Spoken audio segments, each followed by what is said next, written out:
What's going on, guys, and welcome to a new video. So here's my take on the Crushing Hand Spiritborn. First of all, I will say this is easily my favorite Spiritborn build so far. This build is insanely tanky. Right now I'm sitting at around 28k life, tons of damage reduction, and I'm able to literally face tank anything in the game. This build is able to run pit 100 in under 2 minutes and pit 110 in under 3 minutes, making it an exceptional speed farmer. Not to mention, with my current setup, I have already cleared pit 130, and it could probably push up to maybe even pit 135 or past, I would say. The highest tick of damage that I have seen with this build so far is up to 14 trillion, and in higher tier pits, it consistently hits between 3 and 7 trillion. So basically what I'm getting to is overall, this build is an absolute powerhouse, both defensively and offensively, making it one of the best builds in Diablo 4 currently. Now it may do less damage than Quo Volley, but still does enough to slap the entire game with ease. We will cover the entire build from A to Z. Timestamps will be down below, so feel free to jump ahead at any time. And at the end of the video, there will be a 2.5 minute pit 110 clear if you want to go ahead and check that out. If this video ends up being helpful, don't forget to like and subscribe for more content just like this. If you have any questions or comments, be sure to let me know down below. Anyways, let's get right into it. For the skills used in the build, down below you'll see we have Crushing Hands. Obviously this is going to be our bread and butter. This is our main damage dealer. Right here we have Vortex. Basically we're going to use this to group enemies up.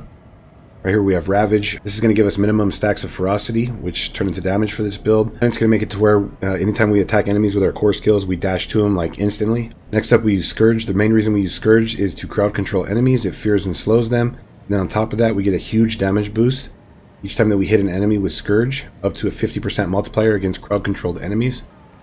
Right here we're going to go with the Hunter. The Hunter is awesome. It's going to overfill our ferocity by 4 anytime that we use it, which we're constantly using it. Then it causes us to deal 100% multiplicative increased damage to injured enemies, which is below 35% health. And against bosses in like the pits, you definitely notice that. And then last but not least, we take Armored Hide. This is giving us a lot of defense. It does give us Unstoppable, but we have permanent Unstoppable. You'll see in the Spirit Hall. It passively gives us 2 resolve every 5 seconds, which keeps our resolve topped off. And then also when we activate it, we get maximum resolve. Into the Spirit Hall, up top we're going to take Jaguar. This is giving us a ton of damage overall. Down below we go with Gorilla for 2 maximum stacks of resolve with this build. Resolve basically gives us block chance, gives us damage reduction, and gives us a ton of damage because of an aspect in the Paragon board, and because of Crushing Hands. You can see right down there below, Crushing Hands damage increased by 3%. Multiplicative for every stack of resolve you have up to 57%. So resolve is just good. It benefits the build all the way around. And then down here, when you have at least 5 stacks of resolve, you are unstoppable. We always have 19 stacks up, so we're constantly unstoppable, which is awesome. For the Mercenary, you're going to want to go with right here. You can see right here his basic attack with the shield bash fortifies us. That's the main reason that we go with him. Right here we get some percent to the armor, and then down here once in a while we get damage to with our core skills from him. As for the reinforcement, go ahead and just choose whatever you want, whatever looks cool, whatever you want to play. Now into the gear and aspects, really quickly guys. So we want to stack as much life as we possibly can with this build. You can see right there I have 15k. And then we also use the Elixir of Fortitude, and we use the Redamine Buzz right here. When those are up, we have 19k. And then when our Resilient stacks are up in Battle 2, we're up to like 28k life. Now the reason that we want to stack up so much life, as you will see right here, is because of the Viscous Shield right here. Basically this is bugged, and obviously we deal increased damage for each 3% of maximum life you have as barrier. But the more maximum life that we stack, the more barrier we get, and we get a ton from the life and barrier. So we get a ton of damage that way. Overall, stacking life is going to be how we get the most damage out of this build. Now, there's other ways that we'll go over as well, but we definitely want to stack life anywhere that we can. We want to get the greater affixes. We want to masterwork our life as much as we possibly can. Really quickly, I'll show you my stats. You can go ahead and pause the video if you want to see them. Actually, down here with the barrier bonus, we don't need to get the 100% plus with the barrier bonus with this, because with Crushing Hands, you can see right there, Crushing Hands grants a barrier up to basically 30%. So it makes it to where we have to get less barrier. So we can afford to be a bit below the 100%. So that's why you see over here, we have the barrier generation inside of our chest. And then down here, we have dexterity. Starting off with the helmet, now we go with the Shako. Look at the amount of life that we get from this. Now I got really lucky and I triple masterworked the life. But we get tons of life. That's given a lot of damage to the build. It makes it to where we meet our resource cap for the Banished Lord's Talisman, so that we're always overpowering. We need to have like 240 plus resource so that we're constantly overpowering. Right there you see after you spend 275, It's not actually 275 that you have to spend to overpower. It's actually 240. The actual resource cost of the skill impacts that 275. So it's like 240 that you need total. And then also, it gives us armor, cooldown reduction, which is nice. Damage reduction, 4 ranks to all skills, which is pretty powerful. I actually found that it was better than running a helmet like this. Dexterity, life, resource. You want to get the vortex size, ranks to resilient for more life in the skill tree. And then you would go with the Sovereign aspect for maximum ferocity, which also turns into damage with this build. But I found, I tried both, and the Shako is noticeably more damage. I mean, with the Shako on, I've seen ticks of damage up to 14 trillion. So it's definitely helping to pump out the damage. But if you don't have the Shako, go with the helmet, just like we talked about right here with the Sovereign aspect. Right here for the runes, you want to go with POQ.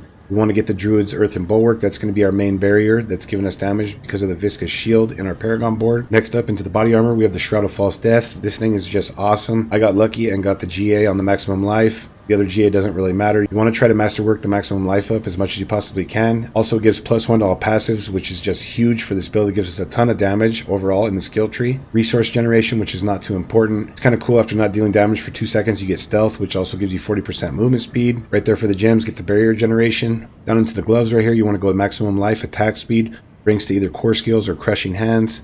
And then, we have barrier generation and overpower for our tempers. Right here for the masterworking, I would say it's a toss-up between the maximum life and the crushing hands ranks. I don't really know which one's more damage. I would say go for either or, though. And then for the aspect on here, really important, you want to get the aspect of redirected force. Gain increased critical strike damage equal to up to 70% of your block chance. And, blocking doubles that bonus, so we always get double the bonus because we have maximum block chance. We're actually, way overstacking our block chance because it turns out there's actually no cap to that. So that's another way that we stack damage. That paired along right here with interdiction. You can see right here, interdiction gain up to 15% block chance per resolve stack. And then right there on the pants, we have 9 resolve stacks. We have 19 in total. You see down there below. So, I mean, that's just giving us a ton of damage, and it synergizes. We get, damage from the resolve stacks right here on the crushing hands and in the Paragon board as well. Also, really quickly, I forgot to mention, if you don't have the Shroud of False Death, don't worry, you can just get yourself a body armor like this, get dexterity, maximum life, ranks to the defensive skills, which helps out to get our armored hide up. We want to get that up a few ranks so that we're getting, 2 resolve every 5 seconds instead of 1. Throw the barrier generation on it, ranks to resilient for more maximum life. And then right there, you're going to go with the aspect of apprehension. We deal more damage to feared enemies. And with Scourge, we're constantly fearing enemies. Now into the pants, right here, dexterity, maximum life, ranks to basic skills, barrier generation, and resolve stacks for the tempers. Now when it comes to the pants, this is also one of the spots I would say, I don't know if it's better to masterwork the resolve stacks or the maximum life.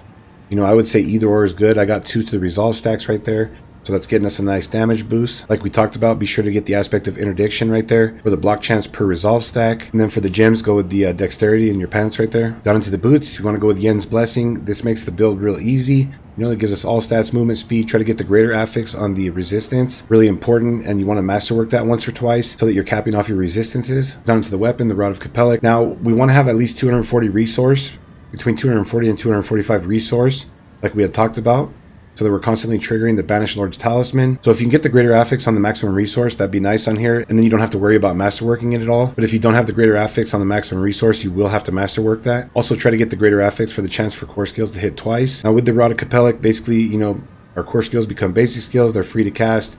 When they're cast at full vigor, they're guaranteed crits, and we get a 3% multiplier for each point of resource that we have, which I have like 251, so that's a huge multiplier for our critical strike damage. Also right there, you see that the core skills are cast at their largest size. If you guys think about tempering crushing hand size, you don't need to. With the Rod of Capellic, going to be cast at the biggest size whenever we have maximum resource, which is all the time. As for the runes down here, you're going to use Zolzal, giving us a 20% maximum life boost for 6 seconds. That's going to be up at all times. Now into the amulet, obviously we want to go with the Banished Lord's amulet. Just like with the Hoda days on the Barbarian, we're trying to make all of our hits overpower. Now with this build and the Rod of Capellic, anytime we use all of our resource, which is all the time, we're triggering this. We're getting all of our resource back because of this ring down here, which we'll talk about in just a minute. And then we're getting guaranteed overpowers. Get a nice multiplier. Try to get the 60% roll if you can right there. Really important. Try to get the greater affix on the maximum life at very least with your Banished Lords.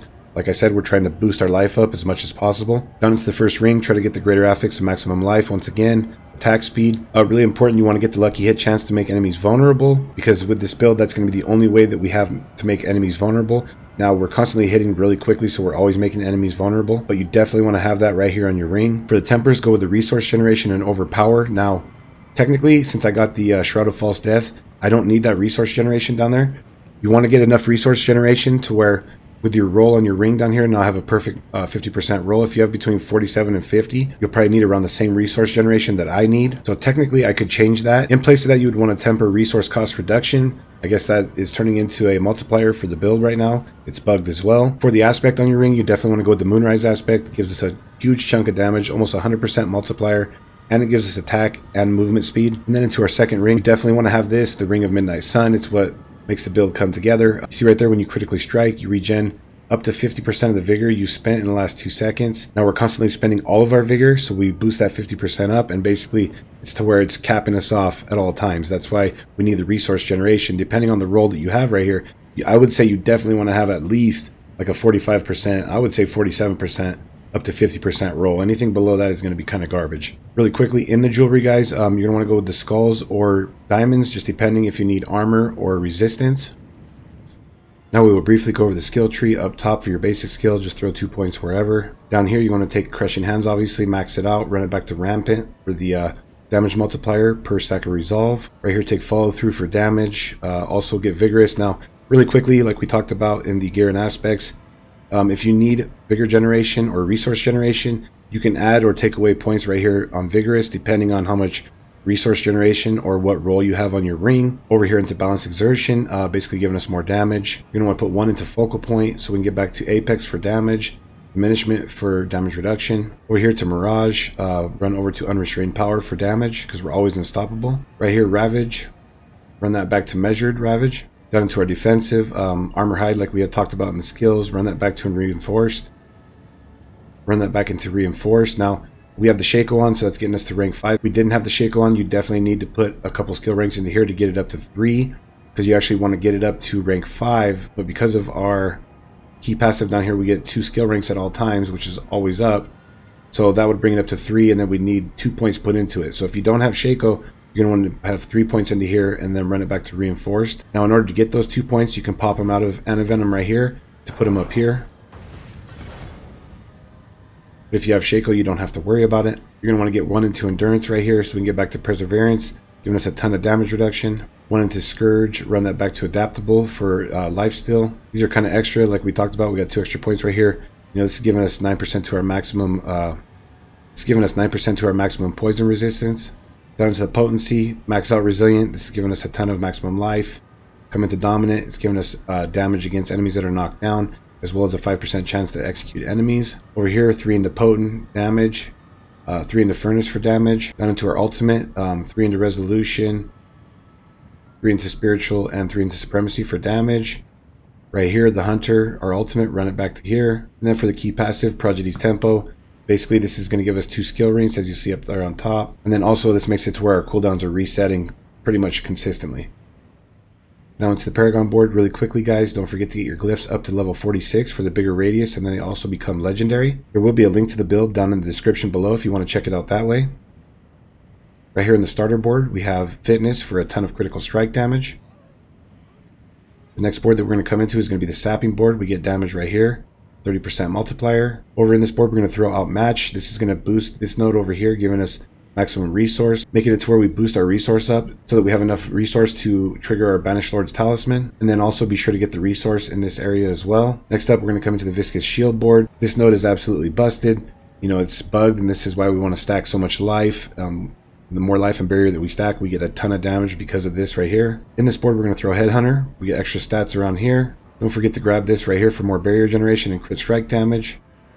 Next up, we're going to come down here into the Infighter board. We're going to get a damage multiplier and attack speed right here from this. In this board, go ahead and throw the Spirit Glyph. We're getting even more critical strike damage right here. We're trying to boost our crit strike damage up as much as possible because we also have a lot of multipliers for it. So that's what makes it to where we're doing loads and loads of damage as well. And the final board that we're going to come into will be the Revealing board. If you hit, we have a 30% chance to knock down vulnerable enemies, and we deal 30% increased damage to crowd-controlled enemies. Multiplier, nice damage. In this board, you're going to throw Colossal. The main reason that we have Colossal, you see right there for the additional bonus, you deal 2% multiplicative increased damage for each stack of Resolve you have. We have 19, so we're almost getting a 40% multiplier from that. But yeah, guys, that's pretty much it for the Paragon board. Hopefully this guide has been helpful. If you have any questions or comments, be sure to let me know down below, and I'll definitely get back to you. Don't forget to like and subscribe. It helps my channel grow, and I'd really appreciate it. There will be a quick Pit 110 full clear right now if you want to go ahead and check that out. Anyways, thanks for watching. Step us here to put some of